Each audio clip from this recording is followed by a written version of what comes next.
নমঃ শিবায়। জ্যোতিষশাস্ত্রের এই বিশেষ অনুষ্ঠানে আপনাদের সকলকে স্বাগত। দর্শক বন্ধু, আজ আমি আলোচনা করব 2026 সাল অর্থাৎ নতুন বছরটি চন্দ্র রাশি অনুযায়ী যারা সিংহ রাশির মানুষজন আছেন তাদের কেমন যাবে, এটি হচ্ছে আজকে আমার আলোচনার বিষয়বস্তু। যে আলোচনা করছি সেই আলোচনাতে আপনি সিংহ রাশির মানুষদের স্বাস্থ্যক্ষেত্র, বিদ্যাক্ষেত্র, চাকরি ক্ষেত্র, ব্যবসা ক্ষেত্র, আর্থিক পরিস্থিতি, প্রেম ভাগ্য এবং দাম্পত্য জীবন, বিবাহ কেমন হবে এই নিয়ে যতটা সম্ভব সবিস্তারে আপনাদের সামনে আমি একটি প্রেডিকশনস উপস্থাপিত করতে চলেছি এই ভিডিওর দ্বারা। শেষ পর্যন্ত সঙ্গে থাকবেন। শুধু কারণ এগুলি বলার পাশাপাশি কোন প্রতিকার আপনাদের জন্য সর্বোত্তম হবে, সর্বমঙ্গলদায়ক হবে, সেই প্রতিকারও কিন্তু অন্তিম পর্বে আমি আপনাদের সামনে উপস্থাপিত করব। আপনারা যারা সিংহ রাশির মানুষজন আছেন তাদের জন্য যাতে 2026 সাল আপনাদের অনেক অনেক ভালো যায়। তো আসা যাক, কোনো সময় নষ্ট করে মূল আলোচনায় প্রবেশ করি। কিন্তু তার আগে আপনারা যারা আমাকে জ্যোতিষ সংক্রান্ত কোনো প্রশ্নের উত্তর পাওয়ার জন্য যোগাযোগ করতে চাইছেন, জন্মকুণ্ডলী দেখাতে চাইছেন, জন্মপত্রিকা বানাতে চাইছেন, কোনো জ্যোতিষীয় প্রতিকার প্রতিবিধান কি করবেন তাই নিয়ে পরামর্শ চাইছেন, তাহলে এই স্ক্রিনের নিচে যে নাম্বার দেওয়া আছে 9830564500 ওই নাম্বারে ফোন করে বা হোয়াটসঅ্যাপ করে যোগাযোগ করলে আমার অফিস থেকে বলে দেবে কিভাবে আপনারা আমার সাথে অনলাইন পদ্ধতির দ্বারা, অর্থাৎ আপনি বাড়ি বসে কিভাবে আমার সমস্ত প্রশ্নের উত্তর পেয়ে যাবেন ভিডিও কলের মারফত, বা কবে কোথায় কোন চেম্বারে এসে যোগাযোগ করবেন ওই নাম্বারে ফোন করলে বা হোয়াটসঅ্যাপ করলে সমস্ত কিছু আপনাদেরকে বলে দেবে। যদি প্রয়োজন হয় তাহলে যোগাযোগ করবেন। মূল আলোচনায় প্রবেশ করছি। মূল আলোচনা হচ্ছে সিংহ রাশির স্বাস্থ্যক্ষেত্র। স্বাস্থ্যভাবে দুর্বলতা অনুভব হতে পারে, রক্তচাপ, হার্ট, চোখ এবং পেটের সমস্যা ভোগ হতে পারে, দীর্ঘস্থায়ী রোগ, গ্যাস, জয়েন্ট পেন, চামড়ার সমস্যা অর্থাৎ চর্মরোগ বা স্নায়ুর সমস্যা দেখা দিতে পারে, মানসিক অস্থিরতা এবং স্ট্রেস আপনাকে ভোগ করতে হতে পারে। তো এই হলো আপনার স্বাস্থ্যক্ষেত্র।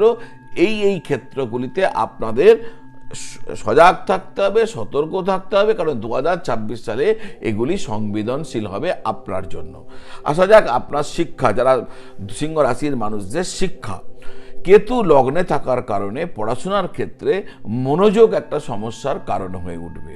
তবে যারা গবেষণা করছেন বা জ্যোতিষের কাজকর্ম করছেন, অকাল্ট সায়েন্সের মধ্যে রয়েছেন, গুপ্ত বিদ্যা নিয়ে পড়াশোনা করছেন, পিএইচডি করার চেষ্টা করছেন বা নিয়োজিত রয়েছেন, তাদের জন্য কিন্তু এই বছরটি ভালো হতে চলেছে।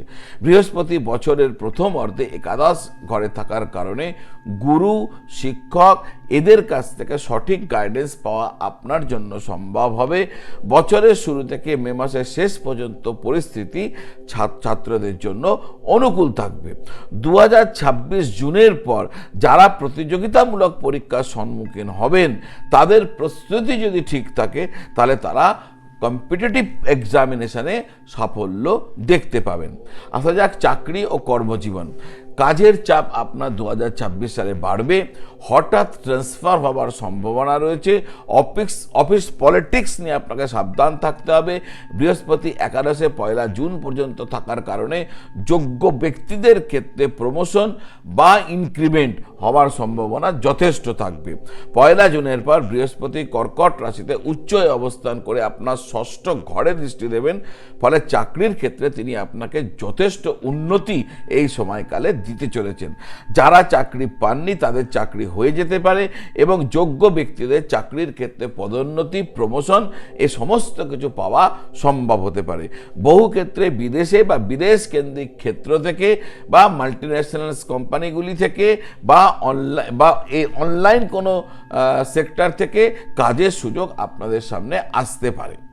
ব্যবসা, বছরের শুরু থেকে জুন মাস পর্যন্ত সময়কাল ব্যবসায়ীরা ব্যবসার ক্ষেত্রে যথেষ্ট লাভ দেখতে পাবেন। পার্টনারশিপ ব্যবসায় আপনাকে সতর্ক থাকতে হবে, ভুল বোঝাবুঝি হতে পারে। আর্থিক পরিস্থিতি, অর্থাৎ আর্থিক স্থিতি। বছরের প্রথম অংশে বৃহস্পতি একাদশে অবস্থান, ফলে ভালো ইনকাম এবং পুরনো টাকা, বকেয়া টাকা পেয়ে যাবার সম্ভাবনা রয়েছে, এরকমই সংকেত দিচ্ছে। জুনের পর বৃহস্পতি দ্বাদশে চলে এলে আপনার ব্যয় বৃদ্ধি পাবে, ফলে সঞ্চয় সমস্যা ভোগ হবে। হঠাৎ বড় খরচ করার মতন সম্ভাবনা হঠাৎ আপনার সামনে চলে আসতে পারে। ঝুঁকিপূর্ণ যাবতীয় ইনভেস্টমেন্ট থেকে আপনাকে দূরে থাকার পরামর্শ দেওয়া হচ্ছে। প্রেমের সম্পর্কে আকর্ষণ বজায় থাকলেও ভুল বোঝাবুঝির সম্ভাবনা যথেষ্ট থাকবে, ফলে যারা প্রেম সম্পর্কে আছেন তারা সাবধান থাকবেন। বহু ক্ষেত্রে গোপন প্রেম সম্পর্ক প্রকাশ হয়ে যেতে পারে। আপনার প্রেমের কথা আপনি লুকিয়ে রেখেছিলেন, সব লোক জেনে যেতে পারে। তৃতীয় ব্যক্তির হস্তক্ষেপ প্রেমের ক্ষেত্রে ঘটতে পারে, সাবধান থাকা উচিত হবে। বছরের শুরু থেকে জুন মাস পর্যন্ত এই সময়কালে অনেকের প্রেম বিবাহের পরিণতির দিকে এগিয়ে যেতে পারে। এবার আসা যাক দাম্পত্য জীবন। বিবাহিতদের জন্য, যারা বিবাহ করেছেন সেই সমস্ত কাপলদের জন্য এই যে বছরটি সংবেদনশীল হতে চলেছে। ভুল কথাবার্তা, ভুল আচরণ থেকে দূরে থাকতে হবে, তালমিল রাখতে হবে, ধৈর্য রাখতে হবে। এসব না করলে আপনাদের দাম্পত্য জীবনে সমস্যা এসে উপস্থিত হতে পারে। এবার আসা যাক কোন প্রতিকার করবেন, কোন প্রতিকার আপনার জন্য সব থেকে মঙ্গলদায়ক হবে। দেখুন, নিয়মিত ওম নমঃ শিবায় এই যে মন্ত্র নিয়মিত আপনার জপ করা উচিত। প্রতিদিন 108 বার জপ করা উচিত ওম নমঃ শিবায় এই মন্ত্রটি। হনুমান চালিসা প্রতি মঙ্গলবারে এবং শনিবারে পাঠ করবেন, এটা আপনার জন্য মঙ্গলদায়ক হবে। এইটুকু উপায় যদি আপনি 2026 সালে নিয়মিতভাবে ধারাবাহিকভাবে করতে পারেন, তাহলে নিশ্চিতভাবে আপনার অনেক মঙ্গল হবে, অনেক দুর্ভাগ্য দূরে সরে যাবে। তো এই ছিল 2026 সালের চন্দ্র রাশি অনুযায়ী সিংহ রাশির জাতক জাতিকাদের জন্য একটি পূর্ণাঙ্গ রাশিফল প্রেডিকশন। আপনার রাশি অনুযায়ী কোন সময়টি সব থেকে শুভ সেটি জেনে আপনি পরিকল্পনা করুন। 2026 সাল নিশ্চিত আপনার জন্য ভালো থাকবে। যদি ভিডিওটি ভালো লাগে তাহলে এই ভিডিওটিকে শেয়ার করে দেবেন আপনার আত্মীয় বন্ধুবান্ধবদের সাথে। এই তথ্য তাদের কাজে লাগতে পারে। লাইক কমেন্ট করতে ভুলবেন না। দর্শক বন্ধু, আপনারা সকলে ভালো থাকবেন আর সকলকে অনেক অনেক ভালো রাখবেন। নমঃ শিবায়।